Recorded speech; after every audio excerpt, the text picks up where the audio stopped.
Sudah harus berbangga dengan hadis ini. Riwayat Muslim ya. Rasulullah bersabda, "Ajaban li amril mukmin." Saya tampilkan dulu. Ajaban li amril mukmin. Sungguh menakjubkan. Ajaban. Jadi menakjubkan itu bahasa Arab. Orang Arab sering ngomong ajib gitu ya. Kalau orang Arab Malang itu loh, ya apa mangan emang ajib itu. Istimewa. Ajaban itu istimewa. Kalau menakjubkan itu masih bahasa Arab ya. Takjub itu masih bahasa Arab. Ajaban istimewa. Apa yang dimaksud istimewa di sini? Li amril mukmin. Ajaban li amril mukmin. Sungguh istimewa urusan orang mukmin itu. Jadi orang mukmin itu orang yang istimewa. Inna amrahu kullahu lahu khair. Sesungguhnya urusan orang mukmin semuanya itu baginya lahu khairun. Itu adalah baik, terbaik. Khair itu maknanya tiga-tiganya Bu. Baik, lebih baik, terbaik. Itu pakai khairun. Kalau kalimat lain itu ada kabir, ada akbar. Kalau khair ini tidak ada, akhyar itu tidak ada. Kalau nama orang ada Pak Akhyar ya. Tapi kalau dalam bahasa akhyar tidak dipakai ya. Khairun terbaik. Walaysa dzalika li ahadin, dan tidak ada hal itu li ahadin untuk seseorang yang lain. Illa lil mukmin, kecuali bagi orang yang mukmin. Apa masalah itu? In asobathu sarra'u, jika dia mendapatkan kebahagiaan. Sarra', kalau kita salah bacanya syarrun pakai sin besar, jadinya kejahatan ya. Min syarr itu ya pakai sin besar ya. Sarra'u, kebahagiaan, kelapangan, kegembiraan dan sejenisnya itu ya. Syakar, dia pasti bersyukur. Fakana khairan lahu, maka syukur itu adalah terbaik baginya. Wa in asobathu darrahu, wa in asobatu, dan jika dia tertimpa darrahu, kesempitan hidup, kesengsaraan, mungkin kemiskinan, terlilit utang, atau musibah yang besar maupun kecil, sabar, dia sabar. S4 B4R, sabar ya. 4 itu maksudnya angka A itu loh ya, dari sabar, dia sabar. Tapi ada sabar yang wong iku lho, aku mari sabar, kenyang apa sarapan bareng. Sabar, dia sabar. Fakana, maka adalah sabar itu khairun, terbaik, lahu, baginya. Jadi enggak ada yang kita susahkan Bu, kalau sudah tahu semacam ini. Cuma masalahnya kadang kita enggak ngerti, khususnya dalam rumah tangga Bu ya. Saya sering mengulang ini. Ketika orang menikah itu kan didoakan banyak orang kan ya. Ketika kiainya juga mendoakan, barakallahu laka wa baraka alaika wa jama'a bainakuma fi khair. Itu ada dua kalimat mirip tapi enggak sama, tapi terjemahnya sering disamakan. Barakallahu laka, pakai laka pertama. Wa baraka alaika, ini beda ini. Barakallahu laka, semoga Allah memberkahimu. Kamu laki-laki suaminya ya. Pakai laka ketika kamu dalam kondisi bahagia sesuai harapan. Wa baraka alaika, dan semoga Allah memberkahimu. Alaika pakai ala, ketika kamu kurang bahagia, tidak sesuai harapan.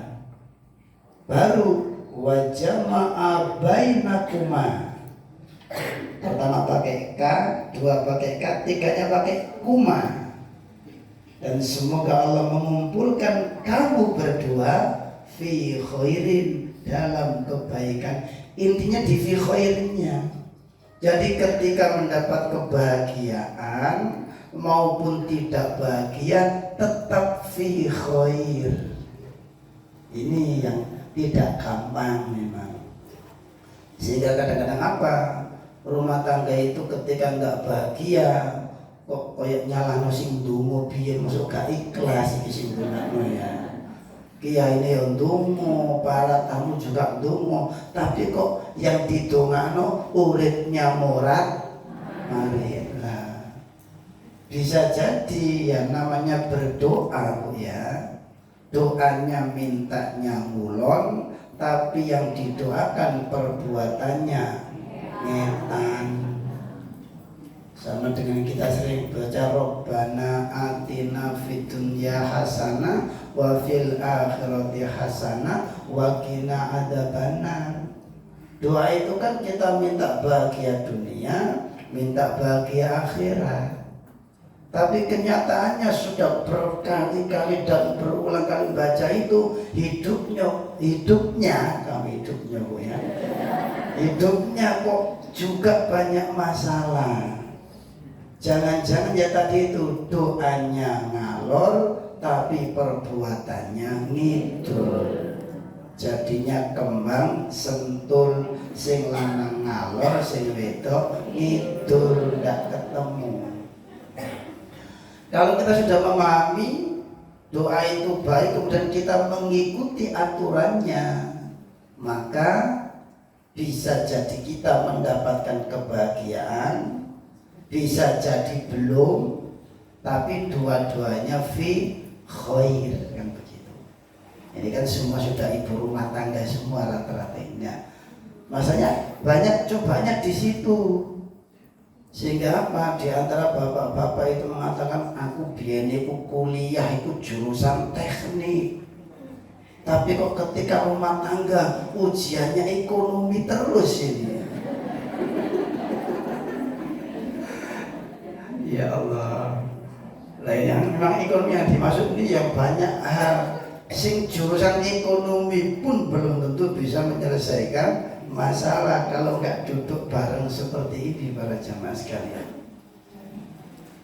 Sebab kadang-kadang orang itu nyalah yang memberi rezeki. Padahal kalau kita pahami, karena ini kan ibu-ibu semua ya, kalau bapak-bapak kan sedang bekerja ya, kadang-kadang mindsetnya bapak juga nanti harus ibu kendalikan dalam tanda kutip ya, dikasih masukan. Bekerja itu ibadah, rezeki itu jatah. Ini harus difahami. Jadi ketika kita sebagai suami maupun mungkin ada istri yang bekerja ya, bahwa harus difahamkan bekerja itu ibadah, ikhtiar untuk mencari rezeki. Tapi rezeki untuk kita sudah ada jatahnya, ada takarannya. Sehingga kalau kita mentarget sekian, lama satu hari harus dapat 200.000 gitu ya, kemudian tidak nyampe, tapi kita sadar, oh mungkin jatah saya hari ini tidak sampai segitu. Sehingga apa? Berharap kepada Allah mungkin besok atau berikutnya. Dan sebaliknya mungkin kita targetnya cuma 100.000 tapi dapatnya lebih dan lebih. Alhamdulillah, kan begitu. Namun sayang kebanyakan orang itu apa? Mengasumsikan rezeki itu hanya apa? Lembaran merah, gambarnya wong kopiahan loro itu. Dianggapnya rezeki itu seperti itu. Memang itu bagian terkecil itu rezeki. Kertas merah, kertas biru, kertas hijau itu ya. Itu rezeki tapi bagian terkecil. Kalau kita kalkulasikan, kita buat tingkatan gitu Bu ya. Nikmat Allah itu ada 4. Ini juga harus difahami. Dan kita sudah punya nikmat yang terbesar, cuma kadang kita tidak sadar kalau tidak sering ngaji itu. Makanya kita bersyukur menjadi ibu-ibu Aisyah ini ya, sering diajak ngaji itu harus bersyukur Bu. Intinya diajak melbu suwargo itu ya. Cuma kadang dia gak paham, bola balik undangan ngaji ya, belengger aku. Sing kurang dilakoni, iki ora ilmu maneh.